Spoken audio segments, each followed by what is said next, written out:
Hello there, I'm D-Dust and thank you for tuning in for my very first video, My Old Stomping Grounds, written by Ariel Lowe. When I was young, we were left unattended. My friends and I rode our bikes deep into the fields and returned at our leisure. We rarely played in the same location and often ditched it after a few days. We came across a massive field which seemed to stretch endlessly in all directions. It appeared to be abandoned farmland, and the grasses and weeds had grown past our waists. The entire area was completely silent, as if we had broken the sound barrier, and to some degree, our voices seemed several octaves higher than normal. Whenever we went there, we lifted our bikes over a rotted wooden fence, and then we pedaled through the field. It quickly became one of our favorite locations. Our last excursion stuck with me the most. It was the day we discovered the farmhouse. I have no idea how we never noticed it before. It was just there, but somehow we overlooked it. We rode over to the house to observe it up close, and it appeared more beautiful from a distance. The age was clear in the peeling paint, the shoddy shutters, and the broken windows. The farmhouse was 2 stories tall, possibly 3, and had a large veranda, smudged with grime. The porch extended around the house, and we noticed a rickety porch swing, creaking back and forth on a rusted chain. There was no wind. While I was left pondering this, my friends abandoned their bikes by the wayside and dashed across the dirt road. I abandoned my bike as well and followed them hesitantly. I turned to my left and right. Just like the field, the dirt road extended into oblivion. "Guys, what if somebody lives here?" I asked. My main concern was disturbing the homeowner and getting kicked off the property. "Oh, come on, there's nobody here," George called back. George was the most adventurous of the 3 of us. His confidence usually got us all in trouble. I decided to trust him and crossed to the other side of the dirt road. Both of my friends were already standing on the porch. "Can you see inside?" Ryan, my other friend, shook his head. "There's a thick curtain in the way. It smells really musty over here." I had to agree with him. It smelled old and decrepit. The porch above all else seemed to be in the worst state of decay, but somehow, it held our weight. Curiously, we wandered all the way around the house. If anyone lived there, they would have heard us because the wood squeaked terribly. Each step made me cringe, but when nobody confronted us, I eventually relaxed. None of us voiced it, but we all wanted to break into the house. It seemed too soon for that. We'd have to wait a week or so. We had to be absolutely sure that the farmhouse was vacant. The backyard was nothing spectacular. It was overgrown like the rest of the land. There was a crumbled shed several yards away, along with a rusted pickup. We put off exploring them and continued around the house until we reached the front once more. We scurried off to collect our bikes, but we became sidetracked when George discovered an opening in the lattice which led underneath the porch. Naturally, we were beyond excited. I inched myself halfway through the opening and confirmed that we could easily fit. That's when I noticed the look in George's eyes. He was about to make a bet. "I bet that I can crawl through there faster than you," he insisted with crossed arms. I lost our previous bet, so I needed to redeem myself. Betting was our thing, and it often involved races, whether on our bikes or on foot.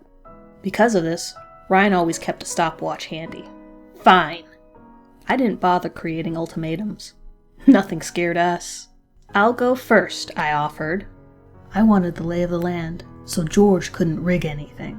I crouched down beside the opening and waited for Ryan to retrieve the stopwatch from his bike. The dirt was clammy beneath my hands, and I noticed lichens growing along the foundation of the house. I tried not to think of spiders or snakes. We had done worse things than this. "Wait a second.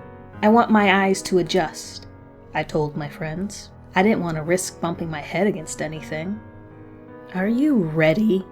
Ryan muttered, raising the stopwatch. "Yeah." Okay, maybe I was a bit nervous. "Go!" I forced myself through the opening and felt the lattice clawing at my clothes. I tugged my hips inside and took a hard right, crawling straight for the first turn. Once I reached it, the tunnel narrowed and I was forced to army crawl. I felt the grime smearing into my arms and soaking into my clothes. I pressed onward and dug my shoes into the ground, practically dragging myself along. As soon as I reached the second turn, I felt a draft, but I tried my best to ignore the chilly air. Even so, the air seemingly grew colder, especially from my left, until it felt like ice was pressing against my ribs. The longer stretch before me must have been the back porch, and I felt disheartened when the tunnel remained narrow. If anything, it seemed narrower than before. As soon as I passed the halfway mark, I heard frenzied scuffling. The tunnel was too narrow for me to turn around, but I knew it was one of my friends, probably George. I felt him grab my ankle, jerking me sharply backward. I caught myself on the lattice and kicked backward angrily, hitting my friend square in the face. "You cheater!"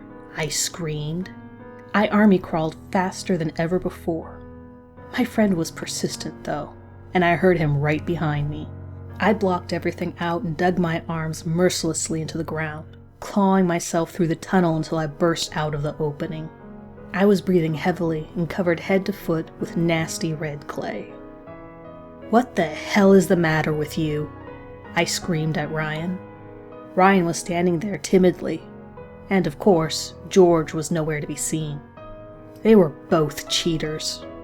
Ryan was quivering, and he extended the stopwatch to me. "You were under there for 27 minutes!" "What? No, I wasn't!" I snatched the stopwatch from Ryan and stared down at 27 minutes, 32 seconds. "You guys are messed up." Ryan clearly never reset the watch. I stopped shouting as soon as Ryan began crying. "That's not funny, Sam. We were worried. We were calling for you and you weren't responding. George went in there about 10 minutes ago to search for you." I didn't know what to think of this. I stomped over to the opening and began calling for George, but received no response. "You guys never called for me," I replied stubbornly, glaring at Ryan, who was still sobbing. Ryan allowed the stopwatch to keep running. When another 15 minutes passed, we were sick of waiting for George. "We'll just go back in and find him. You can go to the right, it's more open that way. I'll go to the left, and we'll meet in the middle." Ryan seemed reluctant of the plan. I convinced him to squeeze inside after me, and we split up. This was all George's fault. He probably threatened Ryan to go along with it. I was going to kick George's ass when we got out of here. When I crawled beneath the back porch, I heard scuffling ahead of me. "George?" I called. "No, it's me." I narrowed my eyes in confusion when I met Ryan in the middle. "Did you find George?" "No." "Did you?" My heart skipped a few beats. "No." By this point, we were both unnerved, and I had to help Ryan turn around. I couldn't go backward through the tunnel since it was so narrow. It took us several minutes, but we reached the opening without a hitch. We lingered around the front porch and wondered if we had missed George somehow. That was the irrational side of me thinking. Those tunnels barely fit one person, let alone two. It would have been impossible for George to pass us going in the opposite direction. We waited until nightfall for George to reveal himself, but he never did. We called out to him and warned him that we were leaving. It was growing so dark. We didn't want to linger any longer. We crossed to our bikes, covered in that foul red clay, and warned him one final time. Reluctantly, we pedaled away from the farmhouse and followed the dirt road home. Our parents were forced to believe us when George didn't return that night. The cops were called, and the next morning, we led them to the field in the lonely farmhouse. We described what happened in detail and watched them knock on the front door, waiting tirelessly for someone to answer. When nobody did, they went to investigate the opening in the lattice. The cops were too big to fit. While they were searching the perimeter, I went to retrieve George's bike from where we left it, but it was gone. George was never found, and the case was closed. 11 years later, there was development in the long-forgotten case. Our city went through a period of rapid urbanization, and our county began buying up all the adjacent farmland. The old farmhouse was demolished, but there was a sickening discovery at its core. The entire foundation was layered in dried blood and scattered with small bones. The bones belonged to children and were covered in harsh bite marks. Thank you for giving my very first narration video a listen.